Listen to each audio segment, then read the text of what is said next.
Shalom and welcome to another in our series of podcasts from Temple Beth Am, a dynamic center for conservative Judaism in Los Angeles. This is a recording of our weekly Exploring the Parasha class with Rabbi Rebecca Schatz and Rabbi Matt Shapiro. Hello, Boker Tov, and welcome to Exploring the Parasha with not Rabbi Schatz and not Rabbi Shapiro. It is Jacki Honig for those of you on the podcast who cannot see my face. I am so excited to be here with all of you, taking a look at Parashat Kedoshim. So I'm going to start with a summary of the Parasha. I will pull it up, share my screen. Can you all see it? Awesome. So this is where our Parsha starts. Vaydaber Adonai el Moshe lemor, shocking. God is talking to Moses, and he is saying. And so we get in this Parsha what people call the holiness code. We get these rules, but it's an interesting framing, because as we see in verse 2, that God speaks and tells Moses to say to them that you, the people, will be holy, for I, God, am holy. And so it's kind of this different framing. We're getting what you might say is a reason. It's no longer just do these things because I say so. It's do these things because you will be holy. So we go through, we get these rules, honoring your mother and father, keeping Shabbat. By the way, don't forget, I am God, your God. Don't make idols. Don't forget, I am God, your God. We get some rules for sacrifice, and when you should eat it and where it should be consumed. Don't eat it on the third day. More offerings.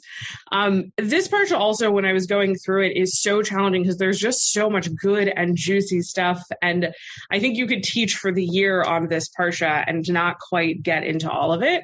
But here we get, when you reap the harvest of your land, you don't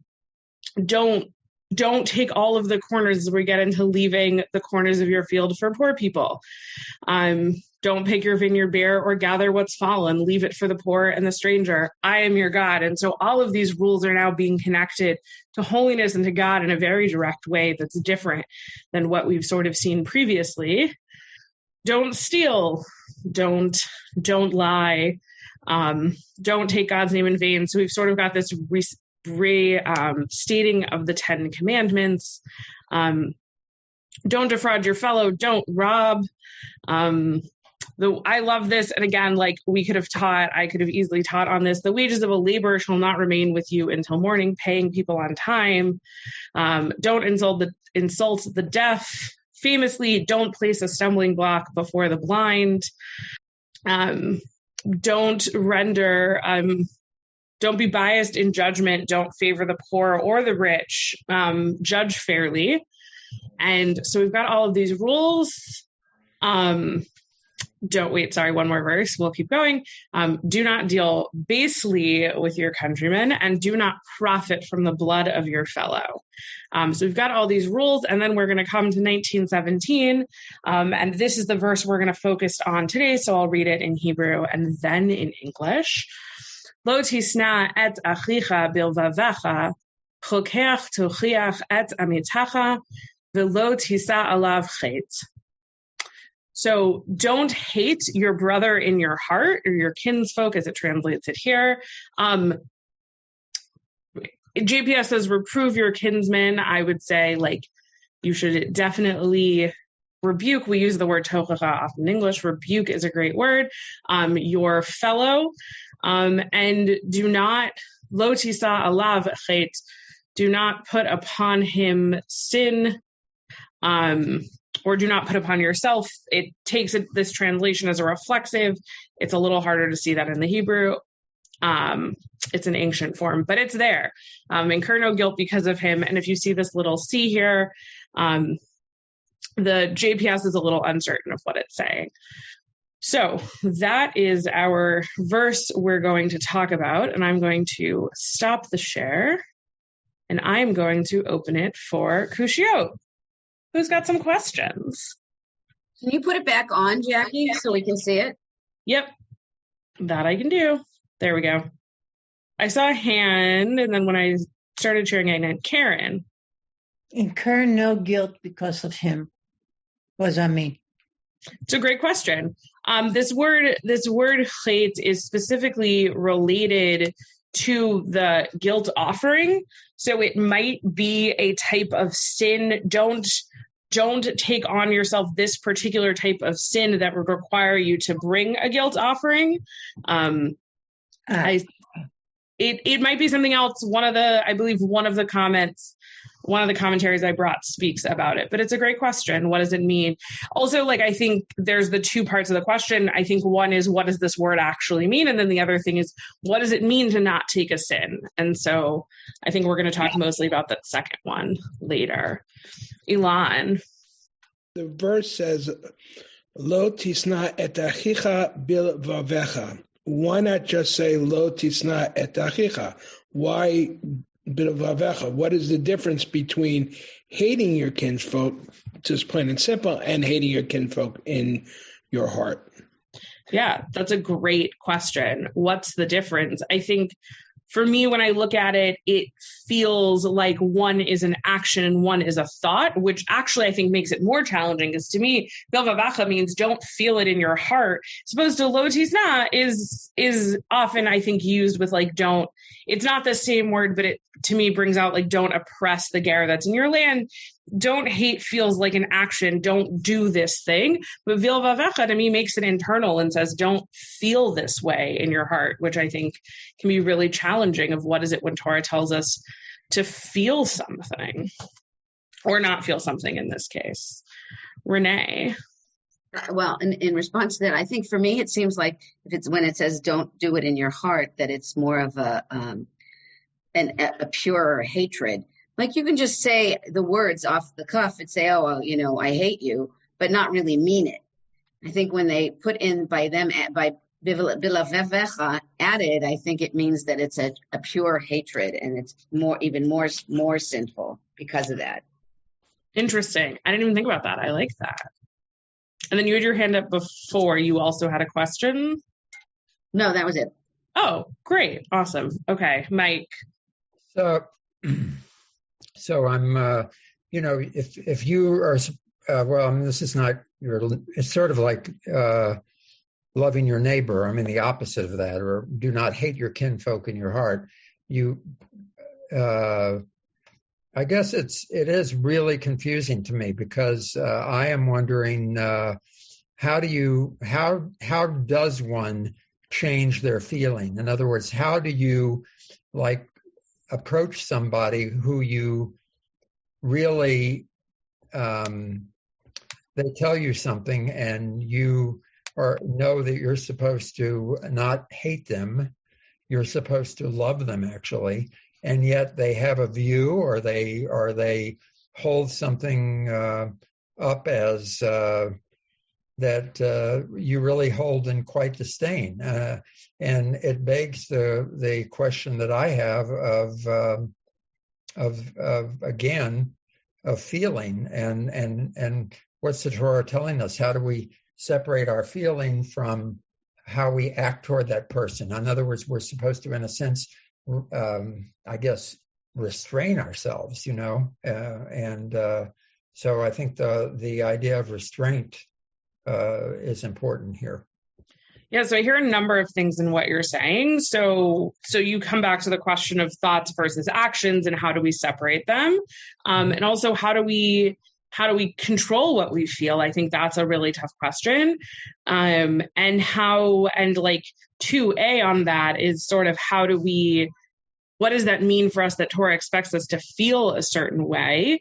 And then also, and I don't know if you did it on purpose because it's in the next verse, but there are a bunch of commentators who link this to what comes next. Love your neighbor, love your fellow as you love yourself. And so you didn't ask the question really, but I'll put it out there. You hinted at it, but what is it to look at these two together? And what is it to see them in contrast, which I think a lot of comments that I read played with that. And so is there connection? We see this Parsha in some ways is listing just all of these rules, and then all of a sudden it lists these two back to back. Is there a connection there? Thank you for teasing that out. Yeah, gladly. I want to, we'll have time for everyone. Karen, go ahead. I think this phrase was a bit before psychotherapy was involved in life, because thoughts and feelings are automatic. Behavior we have control over. So I think there's a difference, although I understand what this is saying. If you feel some way, then you probably will act nicely. But it's what makes us a grown-up and balanced in our mind, that although we hate somebody, we don't have to kill them. Or, you know what I'm saying? So you can have a million murders in your mind. Not that God would want you to, but that doesn't mean you act on your feelings. If you want to maintain law and order and love between neighbors. Yeah. So again, kind of drawing out what is it to feel something versus what is it to do something about it. And I think it's interesting. You can't control your feelings. Right. So then I think to go back to what Renee said about, to what Ilan brought up about Bilvavacha, and then to what Renee said of maybe of what does Bilvavacha mean, and maybe it isn't, as I postulated, maybe it isn't about a feeling, but maybe it's about a different thing. Maybe Torah isn't trying to tell us how to feel, because Torah doesn't demand anything of us we can't do. And so, yeah. Renee. So I'm looking at the word kinsfolk and thinking that there were many instances where there was hatred among mishpacha, between siblings and among mishpacha. And when they refer to kinsfolk, are they referring to the kahal, to the tribes, or does that also include kinsfolk like immediate family? Yeah, that's a great question. Is it okay to hate one versus the other? Right. That's so interesting. So is it achi, my brother? Is it like using this word ach intentionally, or is it doing something this year? I've studied a lot of biblical Hebrew, and we talk a lot about parallelism. And so it's interesting to look that achicha is parallel to amitecha in this verse. And then if you look at the next verse, you have b'nei amecha, you have l'reacha, like you have all these words. And so is it distinct? Is achicha being used in this rule for a particular reason? Or is it just someone wanted to get flowery with language and didn't want to use the same word 4 times, and so they came up with something else? It's a great question. And it's interesting because, like, if you look here, kinsfolk and kinsman, I would say are the same word, like one is gendered and one is not. But clearly JPS is translating these two words as exactly the same, which is interesting. And there are different ways to translate them.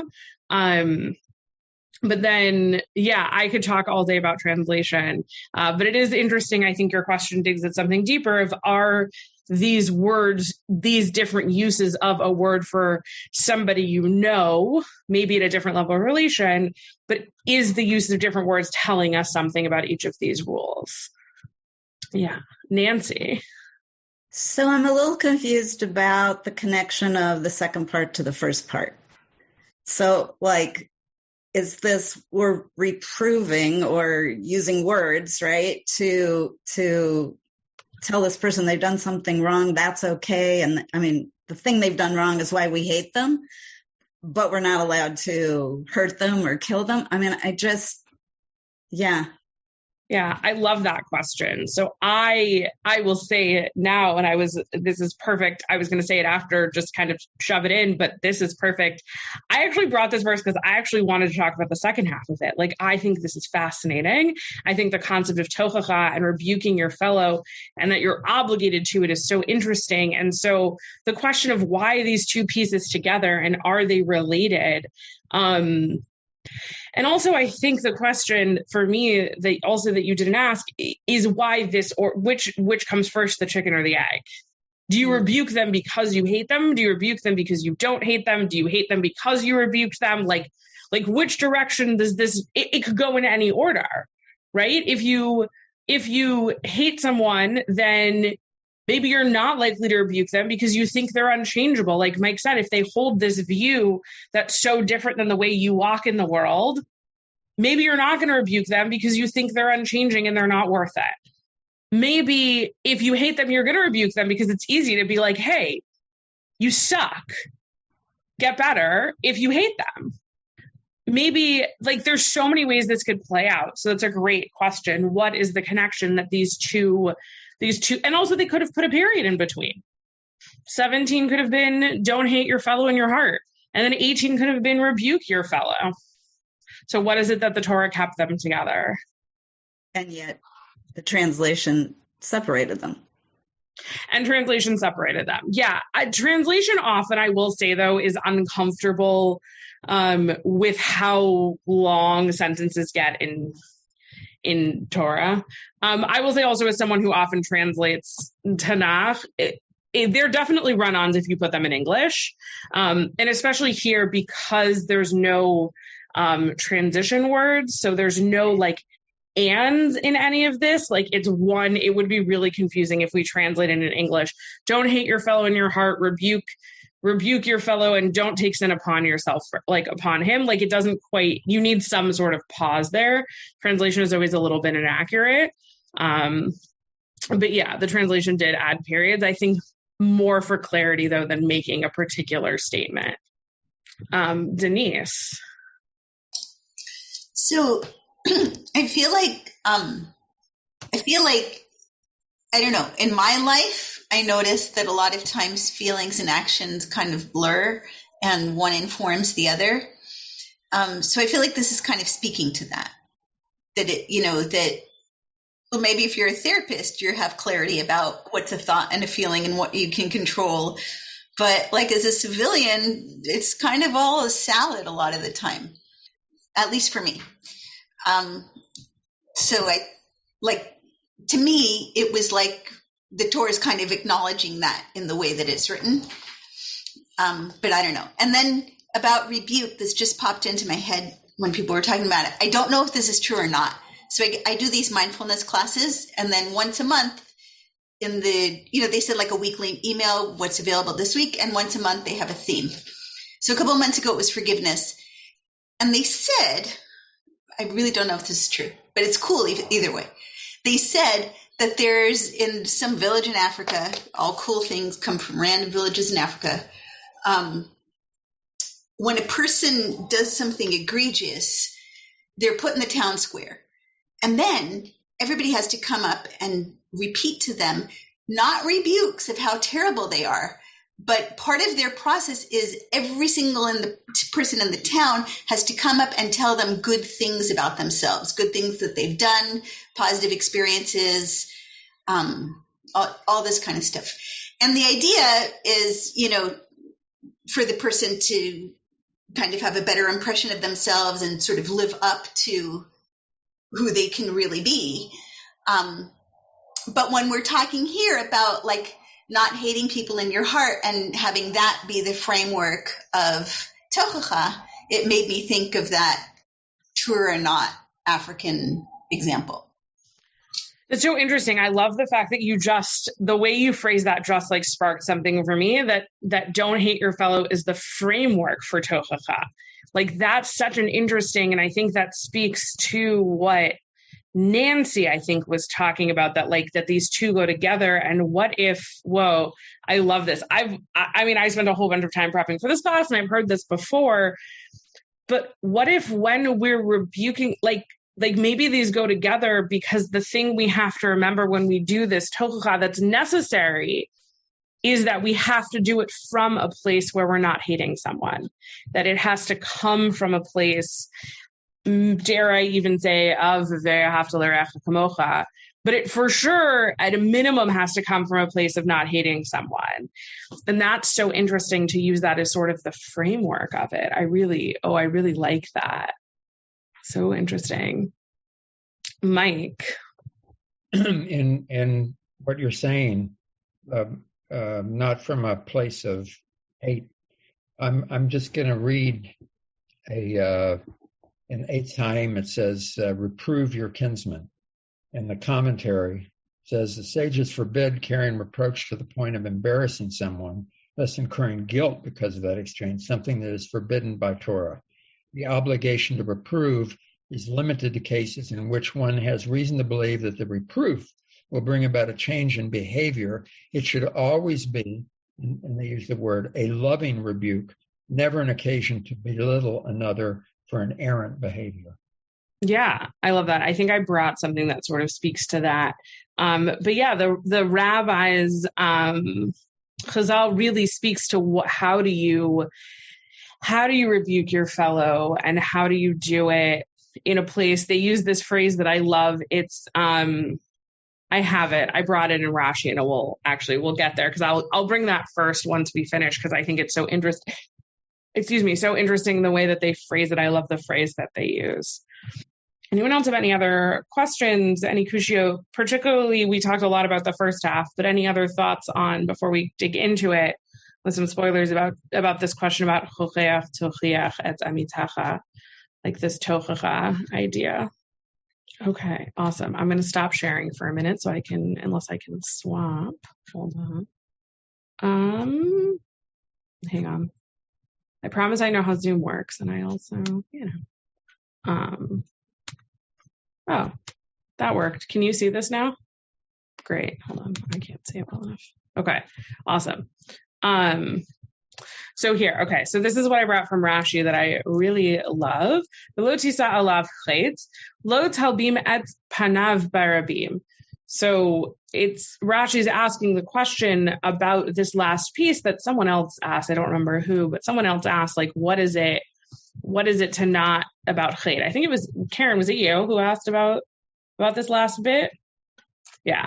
So Rashi is telling us, what does it mean to not put upon him chet, is to not whiten his face in the many. I love this word talbin. It's used in a bunch of ways, but it's about shame, that you shouldn't shame your fellow. And Chazal took it so literally.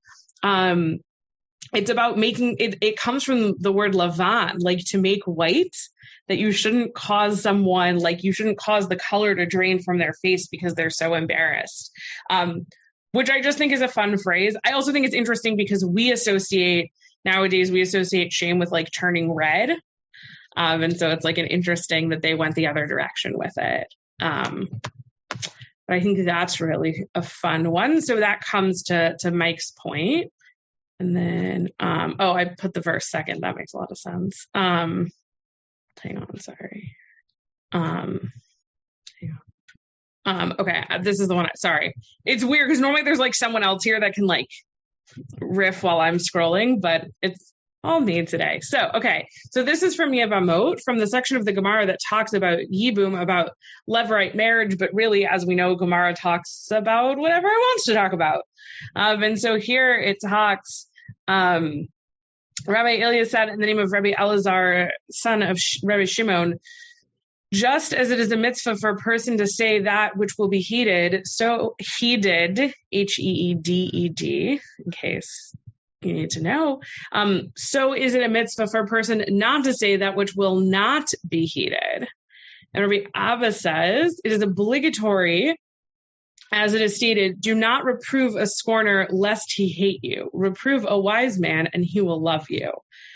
So somebody brought something up that made me think of this, but this is really, to me, is saying you have to rebuke someone in a way that they can hear. That when you give tochacha, it's your obligation to give someone that feedback, but you have to do it in a way that can be heard and ultimately is about them and their growth, which I think Mike sort of touched on. The Eitz Chaim commentary is really funny because it'll bring in all of these pieces. What I also love about this is this piece it brings from Proverbs that feels like it ties the first half of this verse, the second half of this verse, and the end of the next verse all together. And it goes the other way. It brings in, it in some ways sort of brings this hate, this snu'ah onto the person who's receiving the tochacha, which I think is interesting. So, Karen. I can't help myself about this one, but if you want to stay in connection, then the words you use and the way you approach someone that you're having difficulty with is to maintain that connection, right? And if you don't really care about connecting with this person, you could say anything you want and goodbye. I mean, not according to this, perhaps, but that's the real thing. I think this is also saying, if you want to stay in connection, say something that a person can hear. Not a blaming and not you're the terrible person, using, quote, I statements, when I feel, and all that. This absolutely rings of that for me.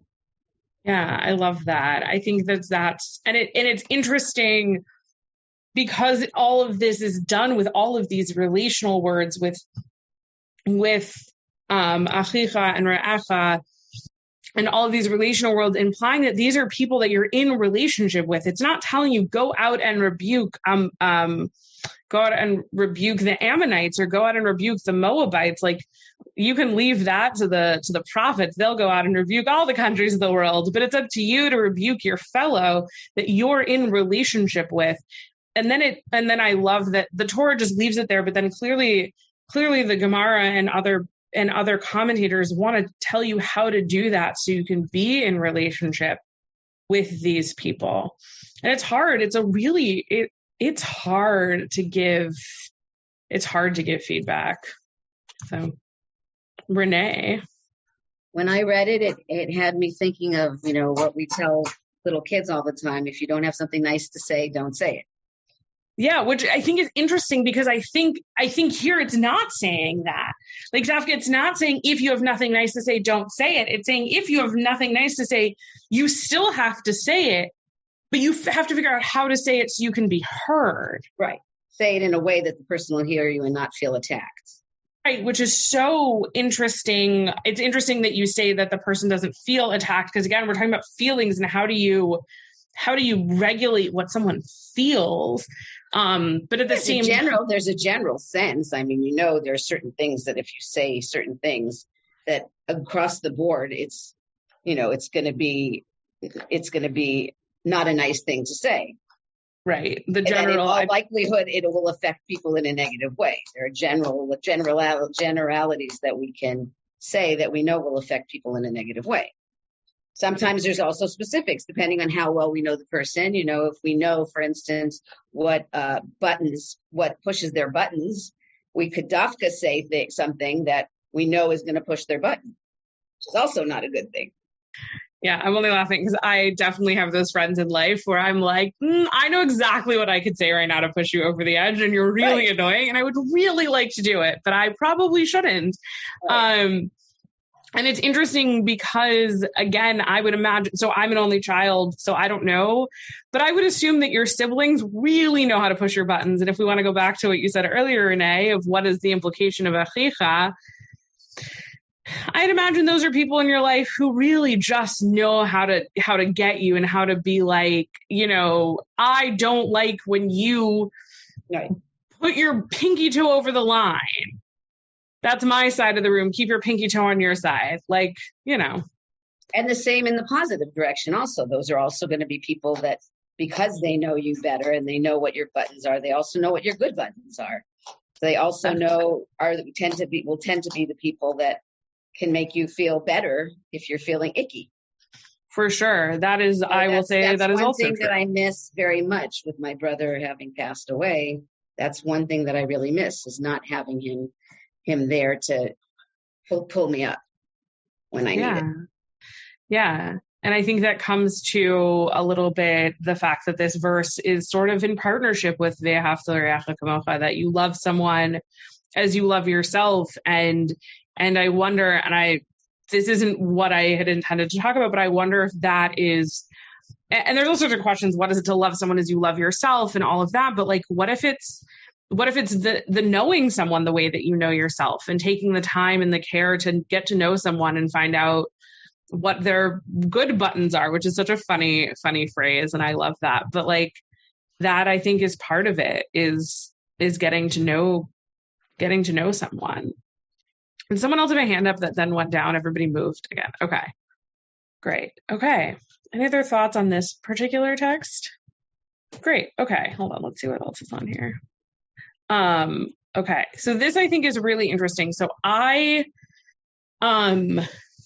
really like Hebrew grammar, and it's really great because I'm in charge today, as Rabbi Shapiro told all of you. So I get to bring a grammar point. So this is from Bava Metzia, and it comes out somewhere else. But if you look at the verse, you have this construction, chocheach tochiach.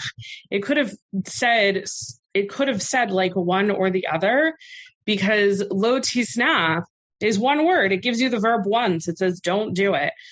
And here it's giving you this verb twice. So there's a couple of opinions about it. So from Bava Metzia, it says, one of the sages said to Rava, say that from chocheach, one derives the obligation to rebuke another once. And from tochiach, one derives the obligation to rebuke another twice. And beyond that, there's no obligation. So this piece is playing with it and saying it's got two words because you have to do it twice. You have to say, hey, I don't like when you put your toe on my side of the bedroom. And then they do it again. And you have to again say, hey, I don't like when you put your toe on my side of the bedroom. And then once you've done that, you fulfilled your obligation, which I think is so interesting, because the what is it to be obligated in this? We didn't even talk about what is it to be obligated to rebuke someone. Are you on the hook if your rebuke doesn't work? What if someone just really likes putting their toe on the other side of the bedroom? You rebuke them, but maybe it didn't work. Are you now on the hook? So I think that this is such an interesting play with this, that it looks at it this way. And then I'm going to scroll. So if it's going to make you nauseous, just don't look. Hold on, because there's another. Okay, here we go. So here's the Ein Yaakov commenting on Bava Metzia. And so he says, so he's quoting a scholar, says, Rava, let us say, chocheach tochicha, rebuke, thou shalt rebuke, that chocheach means rebuke once and tochiach means twice. And Ein Yaakov adds, the first one means even 100 times. So he's saying you have to keep doing it. And the second one means that not only must the master must rebuke his pupil, but even the pupil must do so to his master. So this is interesting. So he plays with it in a different way. He says the first one means that you're just obligated in rebuke, that there's no number on it. There's no times. There's no, well, I tried 3 times and we're done. And the second one, he gets to this sort of power dynamic. So he uses master and teacher, I think, because that's the metaphor to them of power is the teacher. And I think this is talking about speaking truth to power and saying that when a pupil, someone who has no power, we believe our rabbis and our teachers are powerful, but back in the day, all the more so. And he's saying this is an obligation also of student to teacher. It's interesting because to him, that means that the obligation of teacher and student is known and is implied, that that the Torah doesn't have to say that a teacher must rebuke their student. And I think that's the question he asks of why. So he's giving this thing about truth to power, which I think is, I don't know about anybody else, but I find that really scary to come and say, like, this is a thing that you, my teacher or my mentor or my rabbi, have said to me or have done that doesn't feel good or doesn't feel right or whatever it is. And to come and talk about that, I think, is really tough. And I also think it creates an obligation on rabbis, teachers, mentors, all of us as humans who hold positions of power even in families and with kids and all of that, of how do we remember that person is obligated to do that, and how do we create space for that? That is one thing to obligate someone to come and speak to us and to say, Rabbi, you've done something wrong. But then what is the obligation on us, on me, on any of us as the person of power, as to say, to hold that space and not be upset by it? And I think that creates a really a dual obligation of that. Yeah, Denise. So it just makes me think about, like, in the larger societal sphere too, that requirement to speak truth to power, that it's not just for your teachers and, Yeah, that this brings that of what is it to speak truth, big truth to big power. That, it's interesting when you look at a little bit lahavdil, but when you look at to some extent Reconstructionist theology, but it's theology in general. When you look at some of the ideas of why in ancient liturgy in the ancient world was God referred to as king, it's because they say that, like, in the time of the liturgy, the biggest, greatest power that people could imagine was a king. And I think in the times of many of the rabbinic writings, to them, the greatest power, that strongest truth to power relationship was student to teacher. And so for us, this begs the question, what are the things in our life that represent that? And what are the big powers that we have to speak a big truth to? And that this isn't just the same way that God is not just a king. And here I would say a teacher is not just a teacher. And this is a stand-in for what goes on in the big wide world. And so who else are we obligated to speak truth to and to tochacha? Mike. Well, I'm just thinking, as a pediatrician, the dynamic between the adult or the parent, who is the king in that relationship, and the child, and how for the little child, the parent's going to be all powerful, but often a child's behavior will model how the parent responds, hopefully, and they respond in a way that brings about the desired result. But there has to be some consideration, as you say, for the situation where the pupil, the pupil must do to the master.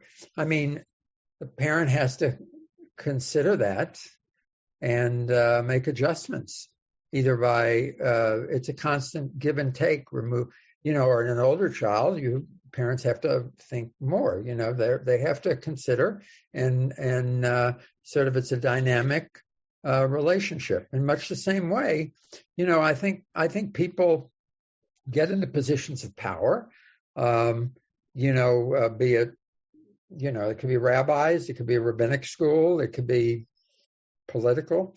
I mean, and they get set in their ways, and oftentimes it's time to make changes. And I think students have a responsibility to bring up certain things and press and sort of press the point, stretch to create some dynamic for change. And it's nice to see that here in Ein Yaakov. I mean, I think it's fun. It's meaningful. Yeah. Yeah, I think it's interesting. And I think both what you and what Denise said, I think for me, this isn't the format of this class, but in some other parallel class, want to ask the question, what are the places, and I would offer it for rumination, what are the places in your life where you feel obligated by this, where you feel either before this or now because of this, where are the places where you feel obligated to speak truth to power, where you feel obligated to step up and say, hey, uncool, don't do that. I think that's a really interesting. From the trip to the South that we took, obviously people are enslaved, and then you have a narrative, and that we could see very clearly on that. Okay, slavery ended, but slavery didn't end, and you just carry that narrative forward, and how people act, and how it is required that people speak up on these issues. Yeah, definitely. Denise, is your hand up again or still up? Okay. I wasn't sure. Sorry. No, you're good. I just didn't want to skip you. Okay. I'm going to go, hold on, So this is interesting. So it doesn't pull, this is from the Talmud again, from Masachet Shabbat, and it doesn't, wait, hold on one second. Do I want to do this or do I want to do Ibn Ezra? Sorry, hang on. Okay, I want to do this and then I want to go to Ibn Ezra. Okay, sorry. So this is coming out of Masachet Shabbat, and this is Rav and Rav Chanina and Rabbi Yochanan and Rav Chaviva taught anyone who can forbid his household from committing a sin. So they're really talking about a little bit about like pre-tochacha, but does not, is seized, is punished for the sins of his household. And then they expand outward for his citizens. He's seized for his fellow citizens and for the whole world. So it's not playing with the verse quite in the same way, but this is where it's coming out of. But I love this idea of this, that the word is repeated, because it gives you these circles of obligation, of you're obligated for your family, and then a second time is a reminder you're obligated to your like community, and then to the greater world. And I think you could draw these circles in a lot of ways, and we're not bound by two. And if I remember correctly, I think the number is 3, where at some point when Chazal brings a certain number of examples, it's an ad infinitum sort of situation. And so you get here these layers, these circles of responsibility it's not, and I think this comes back a little bit to Renee's point of what is the use of this word achicha. And it starts here with household, but then it moves outward. And what does that look like? And to Karen's point, the language might be different. What does it look like when you speak to a sibling or a parent or a child, versus what does it look like when you speak to your neighbor about bringing in their trash cans? And what does it look like? I think about something, it's interesting. I know it's a very, in some ways, simplistic answer, but thinking about something like trash, like what does it look like when you like tell your kid to take the trash out, versus what's the conversation when you tell your neighbor to like stop throwing trash in your trash bin, versus what's the conversation when you ask corporations to stop dumping?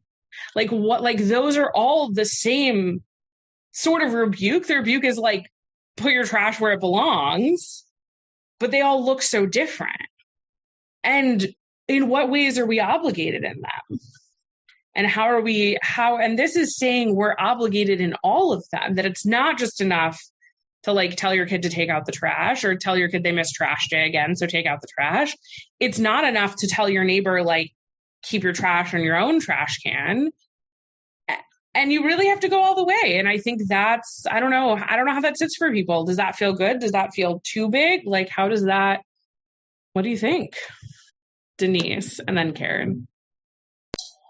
So it says here, whoever can forbid the household and doesn't is seized for the sins. So maybe not everyone can in every situation.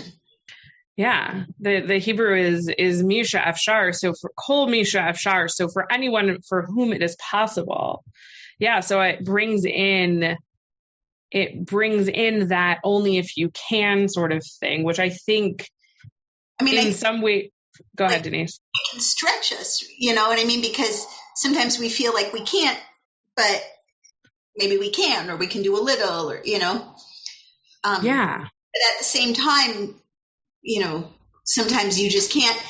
But then it also, like, because there's that thing where if you can't, then you can't. But if you could, or if there was some way, then you are held sort of responsible. So that I think it kind of half empowers, half sort of compels people. Maybe I can't do it by myself. I'm looking at Nancy and we do all this One LA stuff. But, maybe I can't by myself, but 30 different groups of people who have the same issue could. Yes. I love this. I love it about being in community also. It also makes me think of the teaching from Pirkei Avot that it's not on you to complete the work, but neither for you to desist from it. I think it's such a Jewish theme that if you can do something, you must do something, but also you don't have to do everything and you can't do everything. And I think that's such a Jewish theme that we see here and in other places. Karen. Okay, so I'm sitting here. So a protest, is that something related here to this? And is a law a sin, like breaking a law? Are you sinning? Or what is this? Because was it a sin? I don't even want to say the date, but you all know what I mean. January, or abortion now with the things going on. Are they sin? Who's sinning? And what is the sin? Well, I also want to push back on your question, and that's why I went to pull up the verse. I forget that I'm sharing my screen, but I went to look because it says, reprove your kinsman. It doesn't tell us anything about why. It doesn't say reprove him when he sins. It just says reprove him. I'm going to simplify for a minute, and not because the question you're asking is simple, but I think it's a gray area of what does this apply to. I think like something, for example, like when you teach a child that like you sneeze into your elbow, right? Hopefully we're teaching like don't sneeze into your open hand. Also, if that is news to anyone, I'm very sorry, but you are all about to get tochachad by me. Please don't sneeze into your hands. You should sneeze into your elbow. And so if I, an adult, have a classmate who coughs into their hands and I say to them, hey, I really think you should consider coughing into your elbow, I would say that's tochacha, but I don't know that they've sinned per se. So I think that's an interesting question that like didn't come out at the beginning, but I think now is very interesting of for what things are we obligated to rebuke someone? Are we obligated only if they're going to sin? Or are we obligated if they're like not being the best citizen in the world? But clearly sneezing into your hands is not like a sin in the way that, I don't think anybody wrote about that in any book of mitzvot. So I don't know. It's a good question. And I think you have to dig deep to the question of, is a protest a tochacha? I think that's a deeply personal question. And is that fulfilling your obligation to this? Oh my gosh. I love when this happens where I'm like, what's going to happen? And then it's 11:56 and everybody has thoughts on it and it's delightful. I was just thinking about the power when you said persons in power. Yeah. And that's what I was thinking with the protests. I mean, that's how one does, I guess, the power, or writing letters or whatever. But anyway, I'll be quiet. Yeah. No, it's a good question. Yeah. I'm going to go Mike, Nancy, Denise, and then hopefully no one has any other thoughts and we can wrap up, but go ahead, Mike. Yeah. Thanks. I think, I think this requirement, it puts a lot of pressure on us humans, and we're very fallible. And I'd like, maybe you can comment on this. The idea that God is, you have to always think that God is approaching us with love. That's what he wants us to do. And he wants us to be in a way, this idea of loving rebuke. And it's a lot to put on us humans who are so fallible. But I just also want to just compliment you on the class, because it gives us so much to think about in this world that we live in, where we are having to deal with this on a everyday basis. And in so many different ways. And so Yasher Koach. Thank you. Yeah, it's big. I mean, these are big questions. And I think we so often talk about what are Jewish values and also how do you guide your life by Jewish values. And I think so often, I think Tochacha is one for me that the more I've learned and the more engaged I've become in Jewish learning, the more I realize like this really is a value, and how do we live this out how do I live this out in my life, and how do we live this out in our lives in a meaningful and kind way? And how do we, and I always love the question of, I always think the question of like modeling our life after God is so interesting, of the way that, because when we look at Tochacha in Torah, I'm sure there are positive examples, but it's hard when I come to God in Tochacha and Torah. I think of like God flooding the world, and I think of God destroying cities, and I have lots of feelings about God of the Old Testament, as some say. But so it's interesting, and what are the ways that we, good, bad, or otherwise, look at God as a model of Tochacha and of other values in our lives. Nancy. I agree with Michael. This has really made me think a lot. But, a lot of times when we say, so why do we do either the speaking truth to power or the good works that we do, we throw around, tikkun olam, and that's great.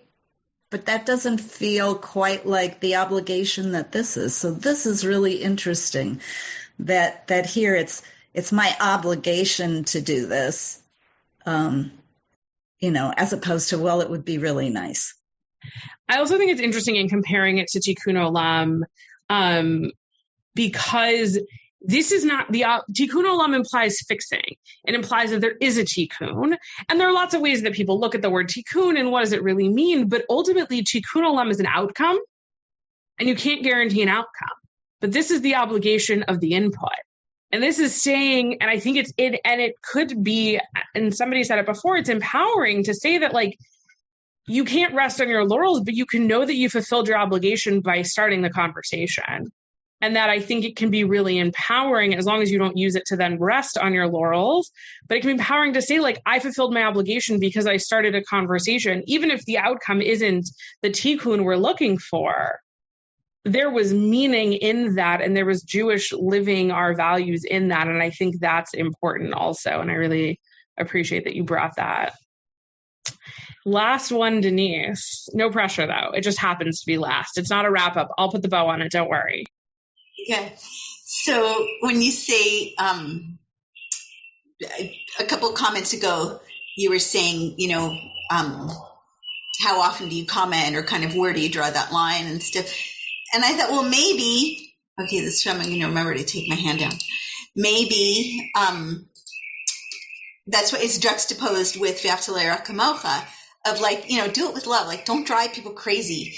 The same way that you wouldn't want to hear like machine gun fire criticism every day, all day, measure it out, do it with love, do it with compassion, and like, and kind of remembering, or trying to remember that most of the time, most people are doing their best. They might have huge blind spots and they might get it wrong in huge ways, but they're generally not trying to.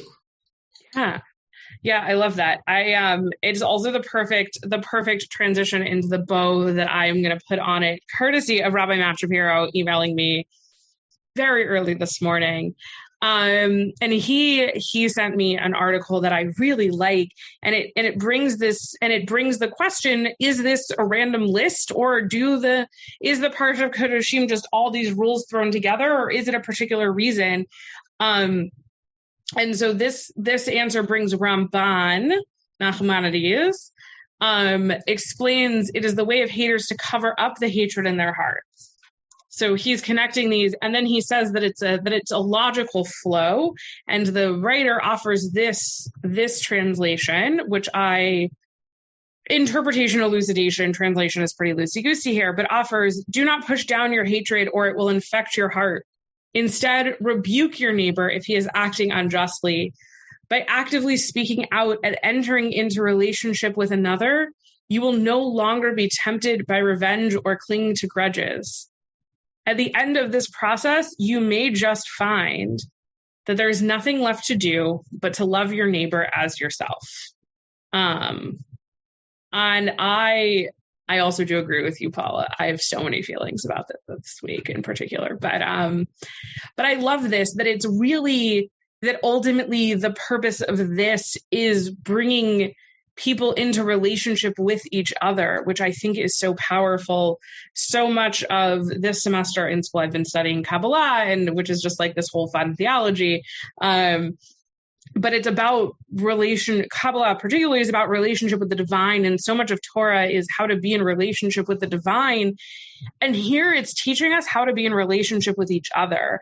And that when we work at it and we work hard and we put in the hard work because it's not easy to do, we find ourselves in relationship and in powerful relationships. And we find that we surprisingly might even just love our neighbor because we've worked at it and they've worked at it and we're all working at it together. So yeah, and thank you all for being here. Thank you for being here with me. And I believe everybody else is back next week. We'll all find out next week. So thank you all. Great job. Thank you. You have been listening to another in our series of podcasts from Temple Beth Am, a dynamic center for conservative Judaism in Los Angeles. If you enjoy these podcasts, we invite you to write a review on the Apple Podcast site or wherever you get your podcasts. For more information about Temple Beth Am Los Angeles, go to tbala.org.